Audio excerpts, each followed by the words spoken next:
Glory to God. உங்களுக்கான இன்றைய வசனம் லூக்கா 18ஆம் அதிகாரம் 27ஆம் வசனம். அதற்கு அவர், மனுஷரால் கூடாதவைகள் தேவனால் கூடும் என்றார்.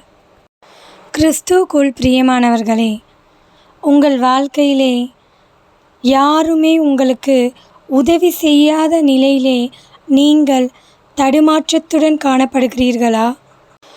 உங்களை சில பிரச்சனைகள் நெடுநாட்களாய் தொடர்ந்து வந்து கொண்டிருக்கிறது.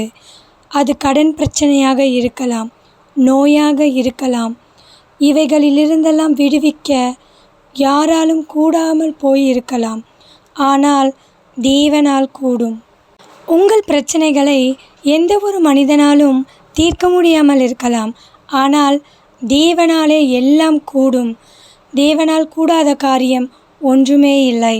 எனவே உங்கள் பிரச்சனைகள் எல்லாவற்றையும் கர்த்தர் சரி செய்வார். ஆமீன். தேவன் தாமே உங்களை ஆசீர்வதிப்பாராக. ஆமீன்.